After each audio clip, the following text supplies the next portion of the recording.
Cramps जैसे ही होता है तो उस मोमेंट पे तो लगता है कि कुछ समझ ही नहीं आ रहा कि क्या करना है, तो उसको उस मोमेंट पे क्या करना चाहिए? मसल क्रैम्प्स नॉर्मली जो होते हैं ये बड़ी उम्र के लोगों में होते हैं और रात में होते हैं। यंग लोगों में भी सुना है मैंने। हाँ, यंग लोगों वाले जो होते हैं वो डे रिलेटेड होते हैं ज़्यादा। ओके। तो बेसिकली अगर हम क्रैम्प्स को ओवरऑल समझने की कोशिश करें, जो बड़ी उम्र में होते हैं लोगों को रात वाले, कि हम सो रहे थे अचानक रात को 4 बजे एकदम से काफ में तेज़ दर्द हो गया, उसका कारण मोस्टली होता है इलेक्ट्रोलाइट इम्बैलेंस, डिहाइड्रेशन, या कोई मेडिकल इशू जिसमें कि ब्लड फ्लो प्रॉपर नहीं है, जैसे डायबिटीज़ रिलेटेड आर्टरीज़ की प्रॉब्लम, या किसी किसी को थायराइड की वजह से भी होता है।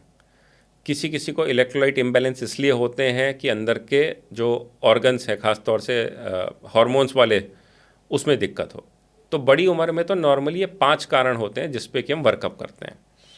यंग पेशेंट्स में जब क्रैम्प्स आ रहे होते हैं, कि हम खड़े हुए थे एकदम से पैर में क्रैम्प आ गया, तो उसका कारण होता है या तो इम्प्रॉपर इलेक्ट्रोलाइट बैलेंस, या फिर एक्सेसिव एक्सरसाइज जिसके बाद हाइड्रेशन नहीं है।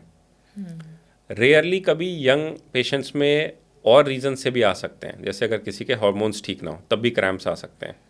लेकिन यंग पेशेंट्स में normally dehydration and electrolyte imbalance कारण होते हैं सडन क्रैम्प्स के। और मैग्नीशियम उसमें की कमी से भी होते हैं?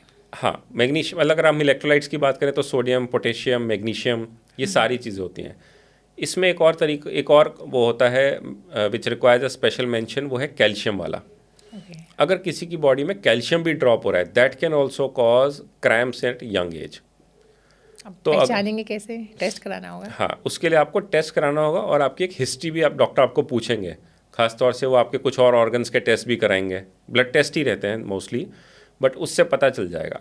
लेकिन काफ़ी जो जिम गोयर्स हैं, जिनको यंग लड़के जिम वाले, उनको जब ये आ रहे हैं आजकल क्रैम्प्स, वो इसलिए है कि वो पोस्ट वर्कआउट या प्री वर्कआउट सप्लीमेंट्स ले लेते हैं, लेकिन हाइड्रेशन पे ध्यान नहीं दे रहे। उन सिचुएशंस में आजकल यंग पेशेंट्स हमारे पास आ रहे हैं जिनके अगर आप टेस्ट कराओ तो सब कुछ ठीक है, लेकिन बॉडी में डिहाइड्रेशन है।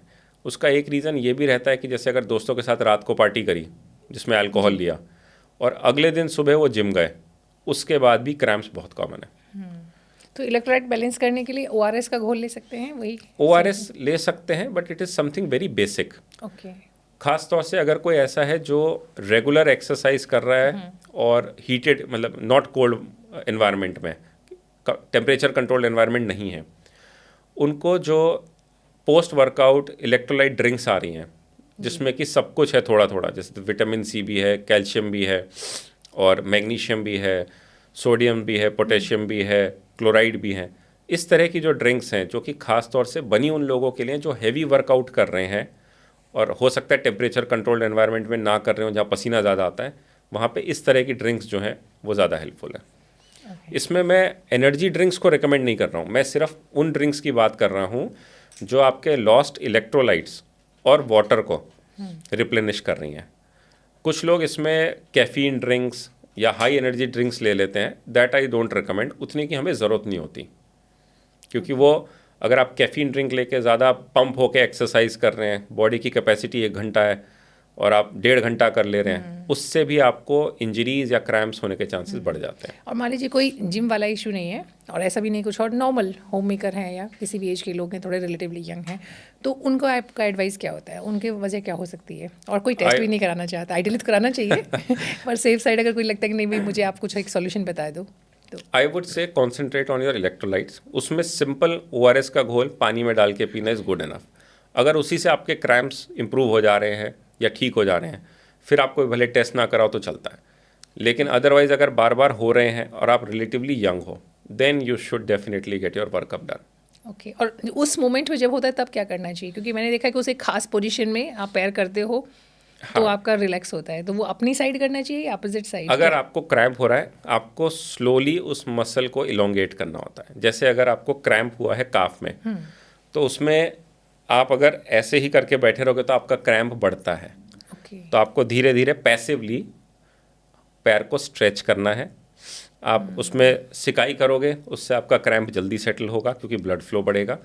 और साथ में आप पानी या इलेक्ट्रोलाइट जो भी घर में आपके अवेलेबल है वो आपको लेना चाहिए। क्योंकि उस मोमेंट पे तो यूजुअली जब होता है तो लोग चल नहीं पाते हैं, जिस पोजीशन में तो नॉर्मली सो रहे होते हैं उस टाइम पे होता है, तो वो सिकाई वाला तो होता ही नहीं, सिर्फ आप एक पोजीशन पे जो आप शायद अभी बता रहे हैं कि आपको उसको थोड़ा सा स्ट्रेच करने की कोशिश करना होता है। पैसिवली आपको स्ट्रेच करना चाहिए।